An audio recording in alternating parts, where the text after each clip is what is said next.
lọ́jọ́ ayọ̀ rẹ ọjọ́ ayọ̀ rẹ ọjọ́ ayọ̀ rẹ Abíọ́dún Shittu ó ní lọ́jọ́ ayọ̀ rẹ ọjọ́ ayọ̀ rẹ ọjọ́ ayọ̀ rẹ happy birthday to you happy birthday to you happy birthday to you Kejì happy birthday to you ó ní lọ́jọ́ ayọ̀ ó ní lọ́jọ́ ayọ̀ rẹ ọjọ́ ayọ̀ rẹ ọjọ́ ayọ̀ rẹ. ó ti dé bàbá oníléré mo tún ti tàjọ̀bọ̀ bàbá oríkì mo rẹ́ni kejì Abíọ́dún Shittu mo kí ọ wípé o kú oríire Èdùmàrè tó jẹ́ kó rọ́jọ́ òní á jẹ́ kó ṣẹ̀mí nínú ọlá nínú owó àtàkùn tí ṣe baálé ọ̀rọ̀. ǹlẹ́ o ọmọ ẹ̀pẹ́ alárọ̀ ọmọ ògún mẹ́dẹ́dẹ́ ẹ̀pẹ́ ẹ̀lúkú àbàtà kúrukùru lọ́sàn-án gbọ̀ngbọ̀ngbọ̀n lóru. mo kí ọ ọmọ onídàmọ̀jẹ́gi mo fèyí kí ọmọ onídàmọ̀jẹ̀nìyàn ọmọ oníta ọ̀gánbú ramúramù mo kí ọ wípé o kú oríire. ọmọ ẹ̀pẹ́ ló ní kùránì kéwú ńlá ni ìran bàbá yín tó bí yín lọ́mọ fi ń ṣẹ̀sìn ńbẹ̀yìn lọ́mọ ẹ̀pẹ́ ẹlẹ́ja tútù mo fèyí kí ọ mo rẹ́ni kejì ìwọ lọ́mọ ẹ̀pẹ́ afẹjàṣọlá afẹjàlówó afẹjàlóhun ọrọ̀ nímọ̀ ọ̀run mo kí ọ wípé o kú oríire.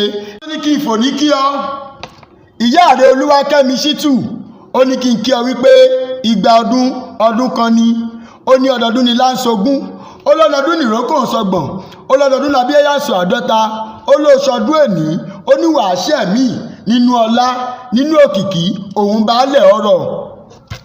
bàbá rẹ Fatai Shittu Àkànní ó ní kí n kí ọ wípé ìgbà ọdún kan ni ó lọ́dọọdún láàárọ̀ rógbó ó lọ́dọọdún láàárọ̀ àwùsá ó lọ́dún kò ní dun láyé ká má rọ ọmọ òbí lórí àtẹ ó ní kí n kí ọ wípé ìgbà ọdún kan ni.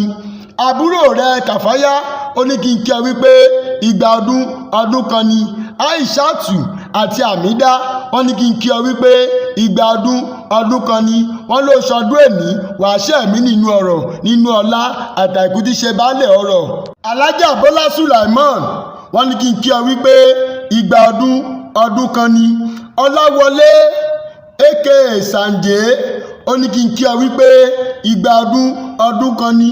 Tiga chairman Tìpátìṣàn wọ́n ní kí n kí ọ wípé ìgbà ọdún kan ni. Honorable Kọ́láwọlé Táíwò HKT wọ́n ní kí n kí ọ wípé ìgbà ọdún kan ni. Honorable Fatai Ayọ̀ọ́lá alága Ajérọ̀mí wọ́n ní kí n kí ọ wípé ìgbà ọdún kan ni. Honorable Fatai Shuaib Ajídàgbà Olóròǹbó 1 alága Ìfẹ́lódùn wọ́n ní kí n kí ọ wípé ìgbà ọdún kan ni. Honorable Kamaldeen Báyéwù LGC wọ́n ní kí n kí ọ wípé ìgbà ọdún kan ni.